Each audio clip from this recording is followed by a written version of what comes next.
Corporal punishment has been with us, and we hear all those kind of responses and justifications, but we are learning that there is no justification whatsoever. Timothy, do you have anything to add? I'm coming to you in a bit. What can we do differently? I know that, people, we all, even us here on this set, have our own experiences with this matter. And as Hope spoke, I remembered my son, when he was young and we were going to a specific school here in Uganda. He couldn't, in the night, he was always waiting in the bed. And when we got to the school, even just going to the school, before you even enter the school parking lot, he would cry, and I never understood why, until I later found out that it was because of corporal punishment, because they were beating him in this school. So it really affects their confidence, their esteem, and just as Yvonne said, socialization. An apple cannot give birth to an orange. So because this is a pattern, we grew up being beaten. Our teachers also grew up in the same cycle.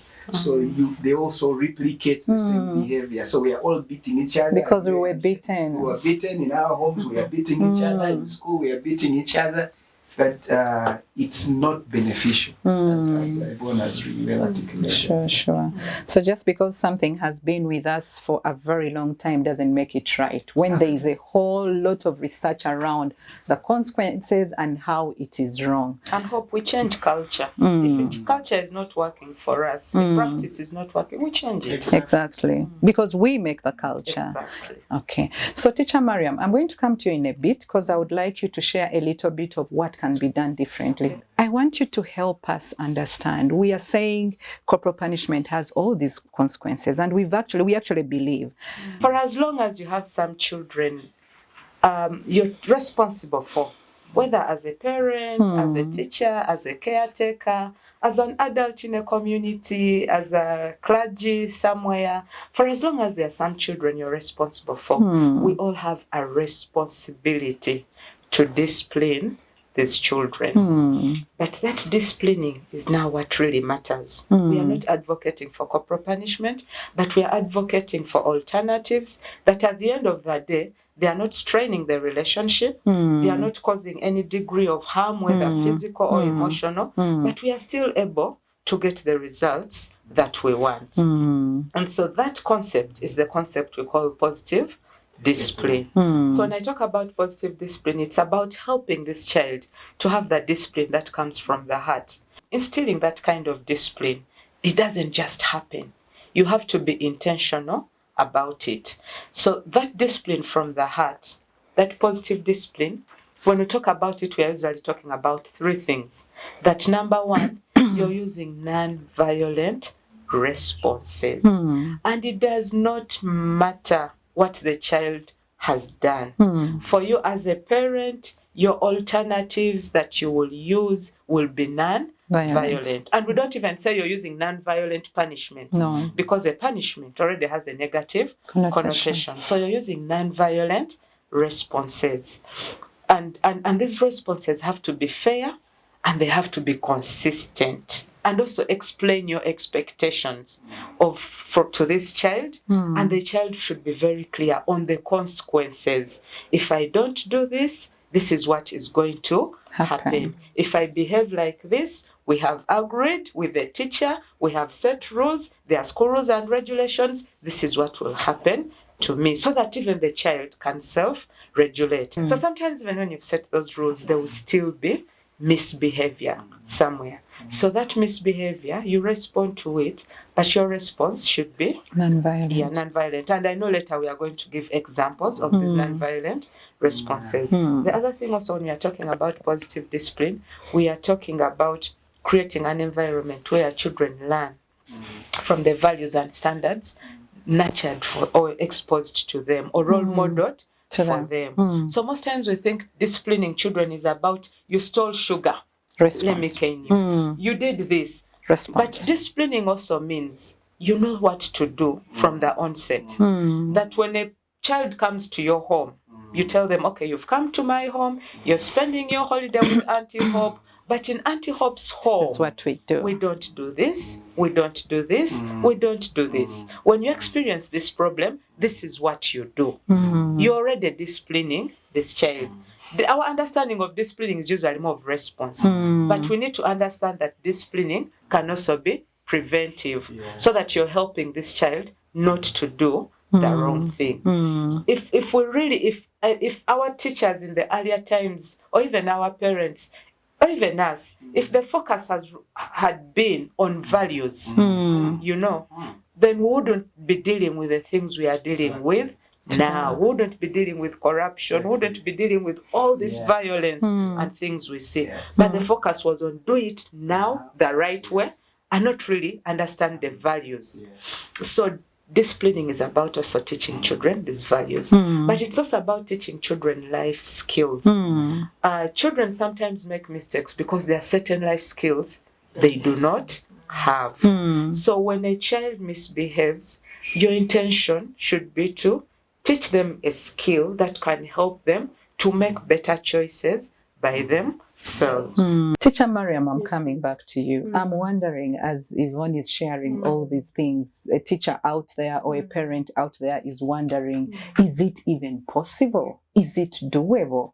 What has been your experience? What are some of those practical things that teachers, parents, fathers, mothers can do to nurture and discipline children without using violence?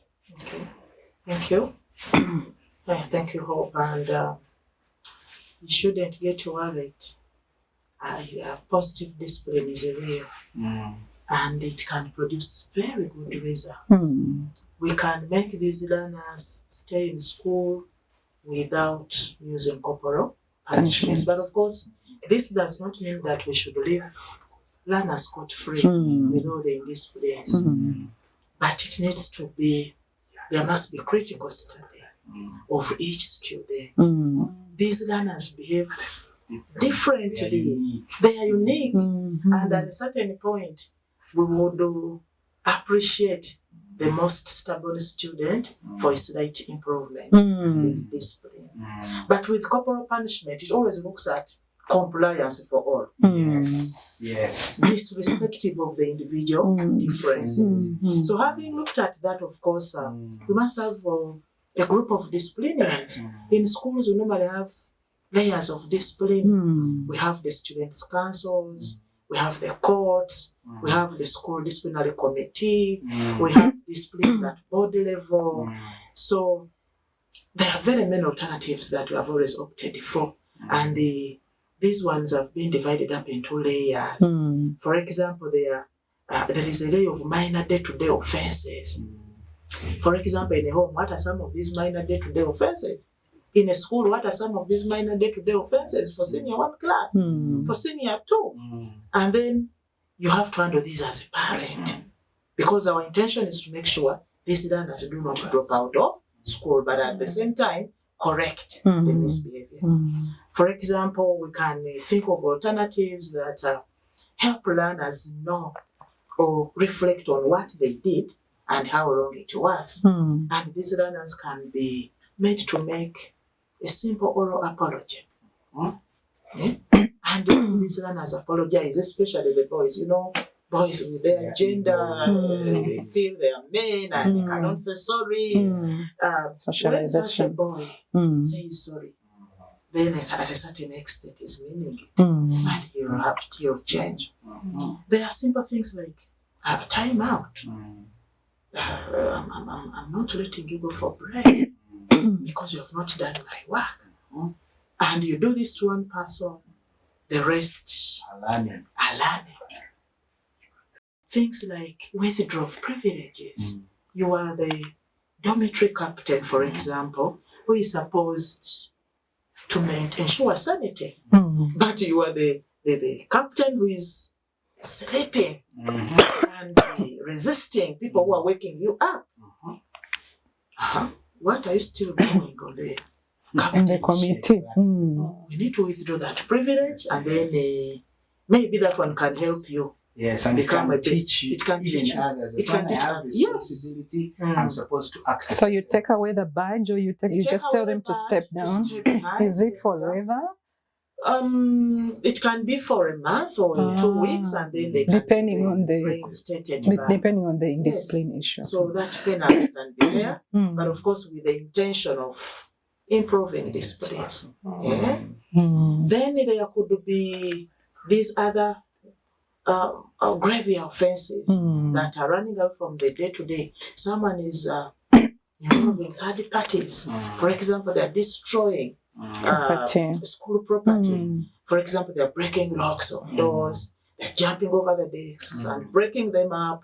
They are looking at maybe stealing people's bags. In my school, there was that bad habit of some people are going for prayers, then a few remain behind. They throw down people's books and they pick the bags. So you get a chance of getting those people. The moment you beat them up, then we shall not have solved the problem. Let these people pay back.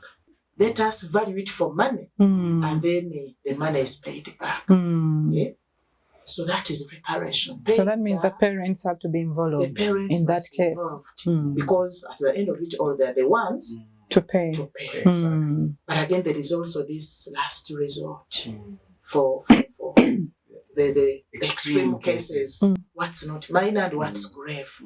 That's when we invite parents. Let the parents be in the know. In fact, we shall have supported them to learn their kids better. With this hectic world, parents have little time for their kids. And in most cases, they have got surprised with the indisciplined cases of their kids. So we always bring them on board. And sometimes learners are very wise. They can even tell you, you please call on mommy, don't call on daddy. So as a disciplinarian, you just have to insist on calling it daddy because we know he will be firm with alternatives. And at a certain level, for example, in my school, I have even involved teachers at this last resort. So for example, I was the class teacher of senior 2, and this boy is getting to become a persistent offender. As a parent of that class, please come and join us as we try to mentor this child into a better citizen. Thank you. Then you can even opt for a suspension. Go and think about what you did was wrong. Get support. And for those 2 weeks, this child will come back a changed person. And maybe for the very, very last, you can opt for change of environment to another school.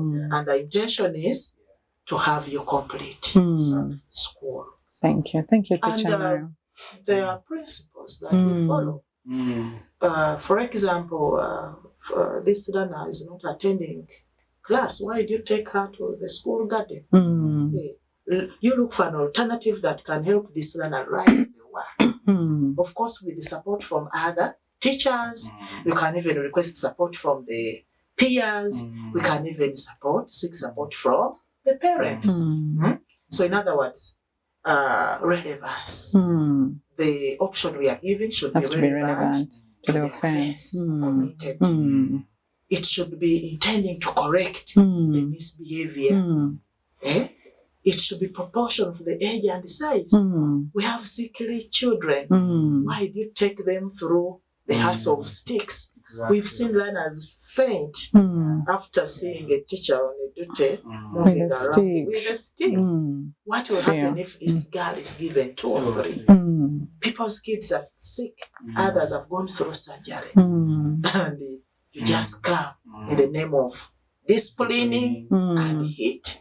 So it has to be relevant. It has to be proportional, and at the end of it all, let people begin wondering, where did this girl get changed from? In other words, we are looking at rehabilitation. A fully fledged changed person. Thank you, Teacher Mariel. Yvonne, do you want to share more about the principles or about the whole concept of positive discipline? From your experience, you seem to have had a lot of experiences in school, but also as a person who has worked in schools. I had a lot of experience with corporal punishment, experiencing it myself. Children will believe you better if you have a good relationship with them. That's true. So for positive discipline to thrive, there needs to be a certain kind of Actually, the thing is, positive discipline is a culture. Just like corporal Just like punishment, corporal punishment is a Mm. culture. So for positive discipline to thrive, it doesn't just fall. There needs to be a whole lot of things. It's an ecosystem.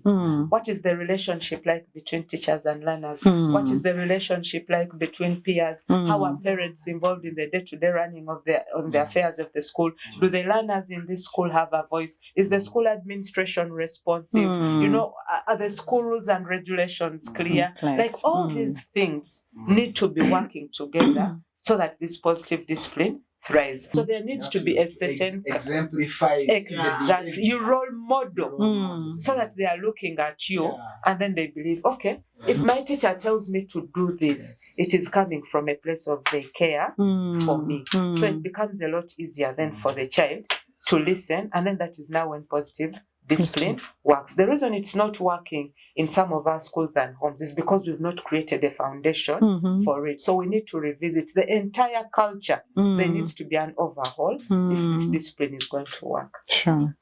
Thank you so much. That's really helpful. I'm sure that the parents out there, the teachers, and whoever has been grappling with what can I do differently, what can be done, I'm sure we are getting it. And I'll come to you in a bit to share how people can get access to this information. Because I'm sure someone out there is wondering, this is not enough. And I'm sure in these few minutes, we can't cover everything around positive discipline, but where can they get the information? And to you, Timothy. Address absenteeism and even allow children to ask questions freely. You know, there's a more safe environment where children can say, I haven't understood that, without fear of the fact of them being beaten or being reprimanded. And I think in the long term, it can help, or it will help our society actually transform. It will improve productivity of us as adults, because now we can learn to take initiative, we can be innovative, we can be creative without that element of fear. You've been awesome. Thank you, my panelists, Teacher Mariam, Timothy, and Yvonne. Thank you so much for helping us to unpack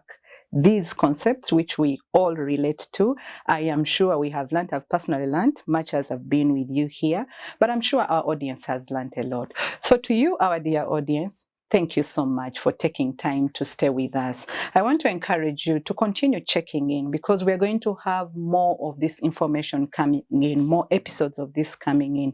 Subscribe to the channel, or even please share with others. And if you have any question on any comment, do not hesitate to let us know so that we can see how we can support you better. Thank you, thank you, thank you. See you next time, same place.